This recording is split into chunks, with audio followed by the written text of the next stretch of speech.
राम राम, जय माँ भारती, जय हिंदुस्तान। आप सभी का मेरे YouTube चैनल मुरारी मिश्रा सत्य साक्षात्कार में हार्दिक अभिनंदन एवं स्वागत है। आप सबसे फिर से मैं निवेदन करूंगा कि आप मेरे इस सत्य साक्षात्कार जो राजनीतिक रूप से आकलन पेश कर रहा है पूरे छत्तीसगढ़ के विधानसभा के बाद अब पूरे हिंदुस्तान के लोकसभा में स्टेट वाइज इसका आकलन और विश्लेषण सुनने के लिए कृपया आप मेरे अभी तक चैनल को अगर सब्सक्राइब नहीं किए हैं तो आप जरूर कर लीजिए। मैं एक ऐसा आकलन विश्लेषण देश के सामने, प्रदेश के सामने लेकर आने की कोशिश कर रहा हूं लगातार कि शायद कोई और इस बारे में जो मैं बातें बताऊं वो बता सकते हैं, अच्छा बता सकते हैं, लेकिन मैं कुछ हट कर बताऊंगा और बता रहा हूं, कोशिश भी कर रहा हूं और सटीक बताने का प्रयास कर रहा हूं। आज मैं आपके कांकेर लोकसभा जो 26 अप्रैल को मतदान होना है उसका आकलन विश्लेषण आपके सामने करना चाहता हूं। देखिए, इसका मेरा आकलन विश्लेषण पुराना वीडियो आप जरूर देखना जो 4-6 दिन पहले आया।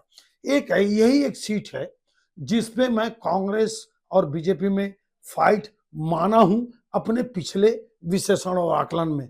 और पिछला लोकसभा देख लीजिए 2019, 6-7 हजार का अंतर मात्र, पूरी तरह से फाइट। इवन आपका डोंडी-लोहारा, भानु प्रतापपुर और नगरी सोहा में कांग्रेस बहुत आगे। और 2014 में भी मात्र 35 हजार की लीड थी। आपके विक्रम उसेंडी जी जो भी वर्तमान में एमएलए हैं अंतागढ़ से, वो मात्र 35 हजार से जीते थे फूलो देवी नेताम को आपका हरा के। और यहाँ पे कांग्रेस संजारी बालोद और भानु प्रतापपुर और आपका डोंडी लोहारा, ये 3 सीट पर भी उस समय भी कांग्रेस जीती थी। आज क्या स्थिति देखिए आप, मैं आपको ईमानदारी से बता रहा हूं ग्राउंड रिपोर्ट के आधार पर। जब टिकट मिली, जब टिकट की घोषणा हुई तो मेरे को अंदाजा यह था कि बीरेश ठाकुर जी को सिंपैथी का लाभ मिलेगा क्योंकि मात्र 6-7 हजार वोट से हारे। और चूंकि डोंडी लोहारा, भानु प्रतापपुर और नगरी सिहावा, यहां तक कि कांकेर और बालोद जिला की संजारी बालोद को भी आप जोड़ लो तो ये संजारी बालोद कि अभी तीनों सीट जिला के कांग्रेस के एमएलए हैं।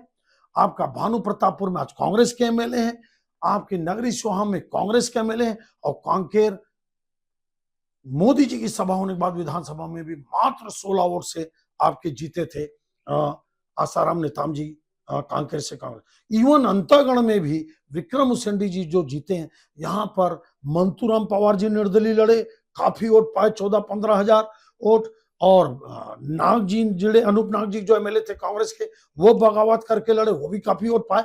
और एक फैक्टर आपको मैं बता देता हूं पहले विशेषण और अभी के विशेषण में कि जो आम आदमी पार्टी की जो प्रदेश अध्यक्ष थे कोमल हुपेंडी जी, ये 14-15 हजार वोट पाए थे। अभी विधानसभा चुनाव में ये बीजेपी ज्वाइन कर गए हैं और इनका भानु प्रतापपुर विधानसभा एरिया है। देखिए, भानु प्रतापपुर लगातार लोकसभा हो चाहे विधानसभा, कांग्रेस का एक स्ट्रांग गढ़ बन चुका है। अब इसमें आम आदमी पार्टी के कोमल उपेंडी का बीजेपी में शामिल होना बहुत बड़ा झटका कांग्रेस के लिए हो सकता है। कितना फायदा बीजेपी को मिलेगा तो ये तो वक्त बताएगा।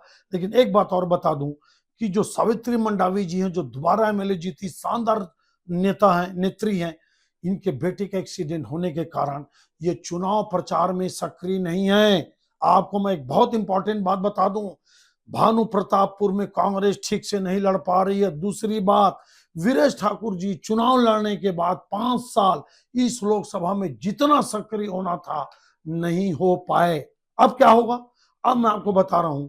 आज की स्थिति में कांग्रेस बहुत मजबूत है वापस डोंडी लोहारा में, आज की स्थिति में कांग्रेस फिर भी मजबूत है भानु प्रतापपुर में, आज की स्थिति में कांग्रेस बहुत मजबूत है नगरी सिहावा धमतरी जिला की एक सीट में।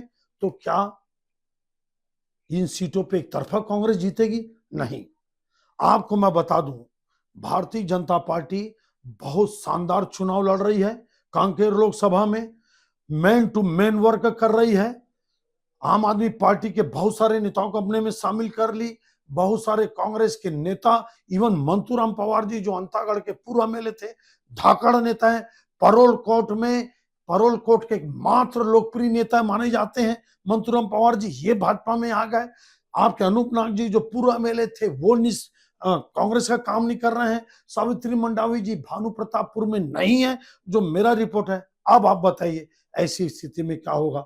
मेरे को लगता है कि छत्तीसगढ़ में 11 सीटों में सबसे कम वोटों से भारतीय जनता पार्टी की जीत अगर होगी तो वो सीट होगी कांकेर। फिर से आपको बता दूं, लेकिन मैं आपको बता रहा हूं, वीरेश ठाकुर बहुत अच्छे नेता होने के बाद, वेल क्वालिफाइड होने के बाद चुनाव ठीक से नहीं लड़ रहे हैं। कारण वो समझे मैदान में कांग्रेस के नेता और कार्यकर्ता काम नहीं कर रहे हैं, बीजेपी बहुत बड़े ताकत से काम कर रही है, सत्ता आने का फायदा मिल रहा है, आदिवासी सीएम होने का लाभ मिल रहा है, कांग्रेस में भयंकर अंतर विरोध है, कांग्रेस के नेता काम नहीं कर पा रहे हैं। और 5 साल में भूपेश बघेल की जो अंतर विरोध की राजनीति थी, जो गलत राजनीति थी, जो कांग्रेस को ही खत्म करने की राजनीति थी, उसका भारी नुकसान छत्तीसगढ़ के पूरे सीटों पे जबरदस्त पड़ रहा है। कांकेर में भी उसका नुकसान हो रहा है। आपको मैं बता दूं, बहुत कम वोट से यह भी सीट भारतीय जनता पार्टी जीत रही है। कहीं फाइट इन द सेंस कम वोटों से जीतेगी, 11 की 11 लोकसभा में सबसे कम वोट से मेरे को लगता है कांकेर की सीट भारतीय जनता पार्टी जीतेगी। लेकिन फिर भी डोंडी लोहारा, भानु प्रतापपुर, नगरी सिहावा और आपका संजारी नगर और केसकाल में कोशिश में लगी, लेकिन 3 विधानसभा में बहुत जबरदस्त चुनाव कांग्रेस लड़ रही है। लेकिन ये भी सीट मैं भारतीय जनता पार्टी के खाते में देता हूं।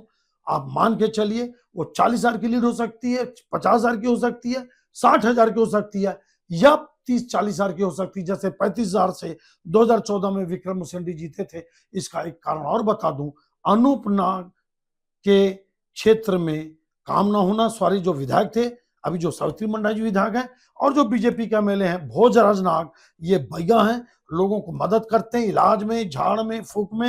ये अपने वहां के आदिवासियों की अपनी एक परंपरा है, एक समृद्धिशाली विरासत है। वो अंतागढ़ से आते हैं और मेरे को लगता है कि अंतागढ़ के 30-40 हजार की लीड को पाट पाना कांग्रेस के लिए बहुत कठिन होगा।